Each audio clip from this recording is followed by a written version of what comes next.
उत्तराखंड की राजधानी देहरादून के परेड ग्राउंड में अंकिता भंडारी हत्याकांड के इंसाफ के लिए एक विशाल महापंचायत का आयोजन किया जा रहा है। अंकिता भंडारी को इंसाफ दिलाने के लिए महापंचायत बुलाई गई है। देहरादून में कुछ देर में यह महापंचायत शुरू होगी। महापंचायत में कांग्रेस समेत कई विपक्षी दल के जो नेता हैं वो शामिल होंगे। महापंचायत को प्रशासन की इजाजत नहीं है और महापंचायत को लेकर देहरादून में कड़ी सुरक्षा व्यवस्था बनाई गई है। अब से कुछ देर में महापंचायत शुरू होगी। प्रशासन ने संयुक्त संघर्ष मंच के नेतृत्व में होने वाली इस पंचायत को इजाजत नहीं दी है। अंकिता भंडारी मामले को लेकर आज होने वाली महापंचायत में कांग्रेस पार्टी के साथ कई संगठन शामिल हो सकते हैं। जांच को जज की निगरानी में करने की मांग की गई है। कांग्रेस, सपा, वामदल भी बैठक में शामिल होंगे। वीआईपी के नाम को सार्वजनिक करने की मांग की जा रही है।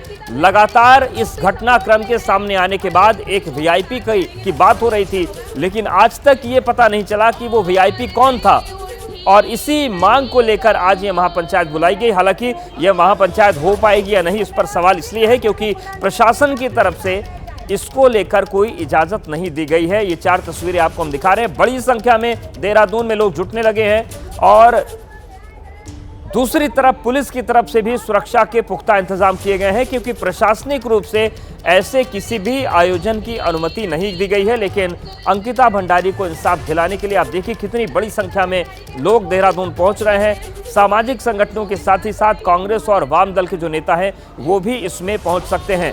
तो 18 सितंबर 2022 को घटना हुई थी। ऋषिकेश के वंत्रा रिसोर्ट से अंकिता भंडारी लापता हो गई थी और 19 सितंबर 2022 को अंकिता की गुमशुदगी की रिपोर्ट दर्ज करवाई गई।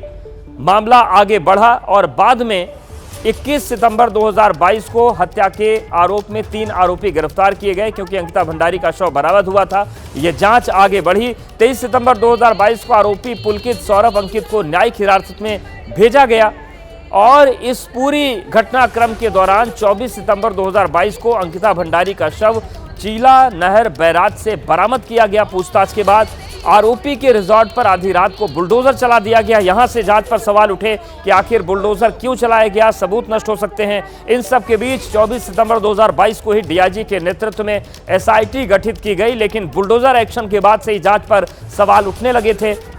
ये पूरी न्यायिक कार्रवाई के बीच 30 मई 2025 को पुलकित, सौरभ और अंकित को उम्र कैद की सजा इस मामले में सुनाई गई।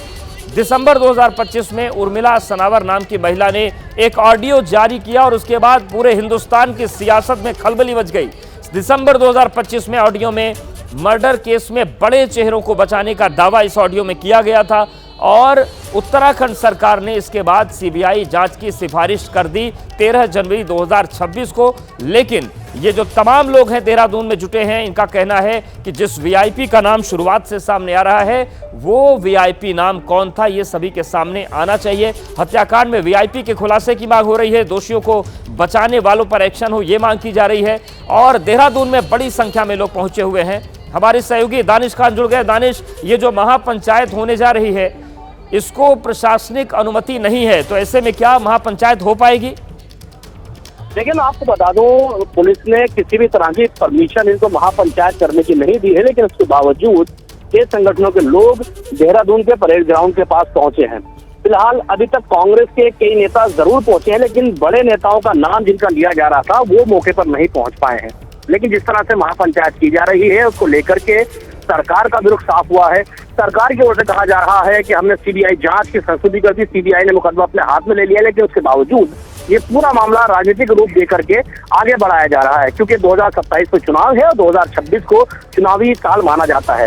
फिलहाल इस महापंचायत के अंदर जिस तरह से उम्मीद लगाई जा रही थी, क्योंकि कांग्रेस और तमाम बड़ी पार्टियां इसमें शामिल होने वाली थी, जितनी भीड़ की उम्मीद लगाई गई थी, फिलहाल उतनी भीड़ मौके पर दिखाई नहीं दे रही है। जी बिल्कुल। और दानिश, ये संगठन है, प्रमुख रूप से इसका आयोजक कौन है और जो वीआईपी के नाम के खुलासे की मांग कर रहे हैं, क्या इस पर भी सियासी कोई प्रतिक्रिया है?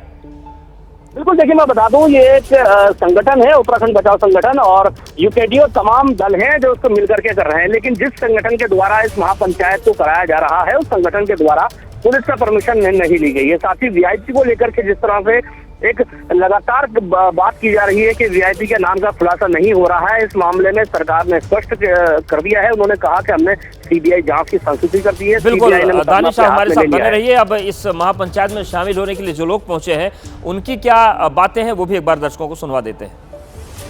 हम आंदोलनकारी लोग पहले दिन से कह रहे थे कि सीबीआई जांच हो, और सरकार हाई कोर्ट से लेकर सुप्रीम कोर्ट तक लड़ी इस बात के लिए कि सीबीआई जांच नहीं होने पाए। तो एक तो 3 साल बाद विलंबित जांच हो रही है, ये एक पहली बात है।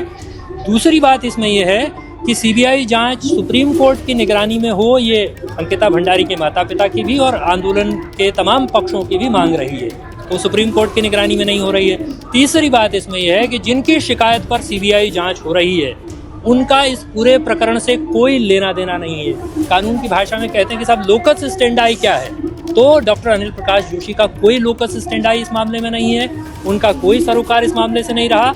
और 9 जनवरी को उनकी एफआईआर दर्ज होने के बाद भी 3 साल तो छोड़ दीजिए कि उनका इस मामले से कोई सरोकार नहीं रहा, लेकिन 9 जनवरी को उनकी तरफ से शिकायत दर्ज होने के बाद भी अंकिता भंडारी के माता पिता से मिलने तक की जहमत उन्होंने नहीं उठाई। ऐसा है, अनिल जोशी की एफआईआर के ऊपर जांच नहीं होनी चाहिए, जांच होनी चाहिए अंकिता के माता पिता की एफआईआर के ऊपर। और ये जो पहले वाला केस है जिसमें 3 सजायाफ्ता लोग हैं, उसी केस के तहत फर्दर जांच होनी चाहिए। और अभी तक मोटिव क्या था अंकिता के मर्डर का, ये बिल्कुल सामने नहीं आया है। आप उसका जजमेंट भी देखेंगे तो उसमें वीआईपी का साफ तौर पे जिक्र है, बार बार जिक्र है। तो मोटिव के तौर पे क्या मोटिव था उस लड़की को मारने का, ये अभी तक साफ नहीं हुआ है। आप जो भी जांच करेंगे इस सवाल का जवाब चाहिए कि क्या था मोटिव। जांच है, ये जांच जो है ये बड़ी, ये खारी, जैसा आप सभी जानते हैं, ये भारी